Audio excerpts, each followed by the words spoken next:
Hi, I'm Coach Sarah. Welcome to KickCoVideos.com, where my only goal is to tell you what I learned while I was fighting COVID-19. I won. I'm here to tell you everything that I learned that helped me, and I hope that it helps you.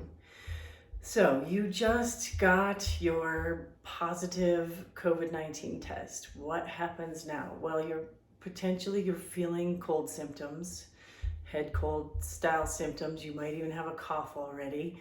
And my dream for you is that you have a mild case and that you don't suffer at all and that you don't have to go to the ER and be hospitalized. That's what I really, really want. And I'm sending out tons of white light and prayers and healing energy to you for that. If you think that you need to go to the ER, you're gonna wanna already have your bag packed. So as soon as you know that you've tested positive for COVID-19, just to be on the safe side, pack yourself a little go bag, just as if you were about to have a baby and you know you'll have to rush to the hospital at any second. The big mistake that my husband and I made was, well, A, we probably waited about a half a day to a full day too long, and B, we didn't think ahead. We just rushed off to the hospital willy-nilly and made a lot of mistakes. So you get to learn from my mistakes. Mistake number one, we packed a power pack for my handheld computing device, aka phone, and that power pack happened to be incompatible with the cord that we packed, and also so it wasn't able to power my phone at all. And then I ended up with this short, like probably 4-foot cord that was always coming undone. And I wish that I had packed a proper, good charger with a very long cord. That would have made my life so much easier. So do that for yourself. Just have it ready to go. So that you can watch these videos while you're in the hospital, and hopefully they will help you. You need to wear comfy clothes, comfy shirt, comfy pants. You can certainly pack an extra pair of socks and undies to have clean socks and undies for when you are going to go home. This, I believe, for me, was incredibly helpful. I'm not recommending a certain brand. I'm not recommending anything except for myself, what helped me. And remember, I am not prescribing, I am not diagnosing, I am not curing or preventing an illness. I am not here to provide a miracle cure. I'm here to tell you my story, and I hope so much that it helps you. So when I have a head cold or any kind of virus symptoms, I start taking N-acetylcysteine, NAC. There's also selenium and molybdenum,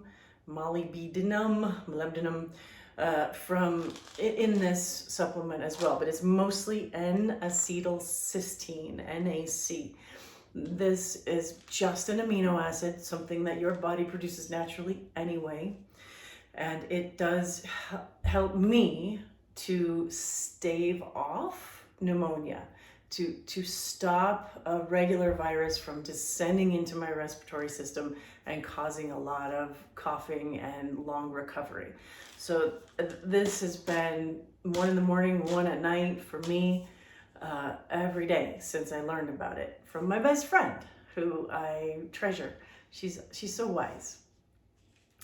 So that should definitely be in your go bag. If you are like me, older, menopausal, and sleeping like crap most nights of the week, you're also going to want to take your sleep aid of choice, whatever works for you. For me, it's cannabis tincture. And at home, I eat a lot of edibles at bedtime just to stay asleep. Those edibles stay in my system longer. The THC helps me if I have to get up and go to the bathroom in the middle of the night.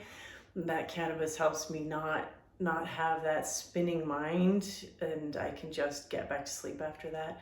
Also, CBD tincture Great for inflammation for me.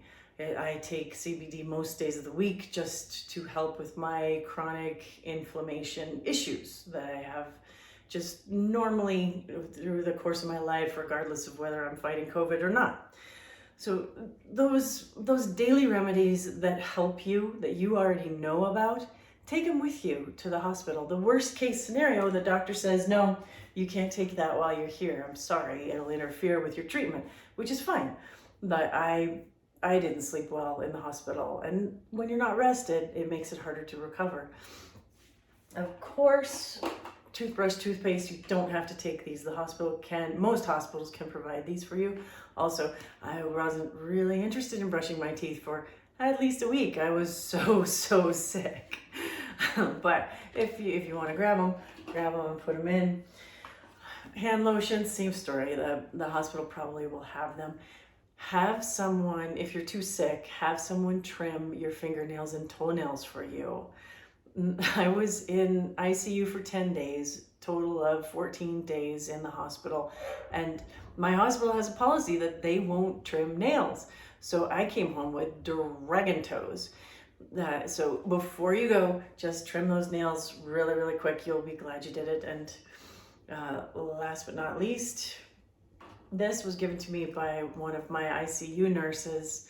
Now, the nurses and doctors and CNAs and cleaning staff, ward clerks, nutrition staff, pulmonologists, they're all overstaffed, overworked, and so incredibly busy. The details like this particular cream often don't come out and get offered to you for after. And for me, I was in the hospital at least a week before someone said, oh, you have really bad diarrhea.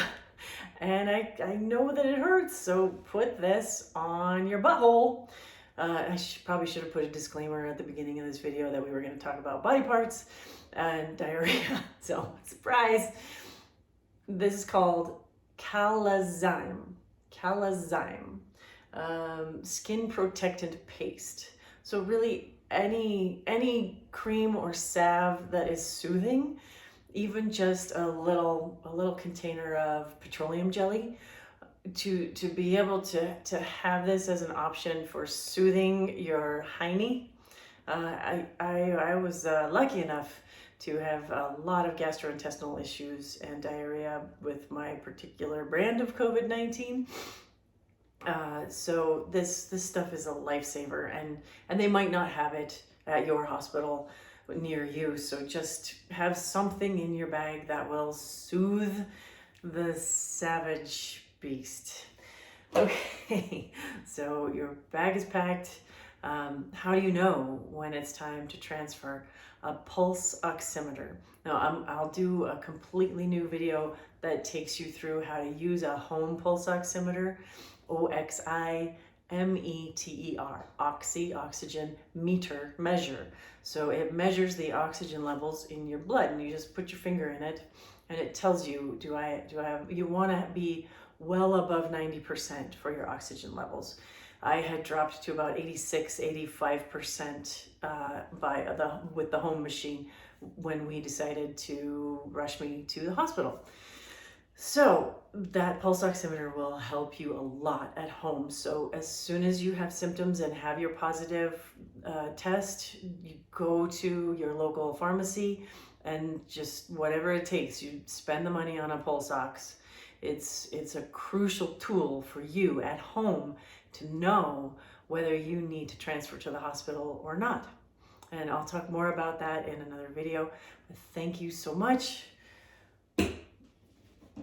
Just have this by the door, and I hope that you don't end up needing it. This is Coach Sarah, signing off.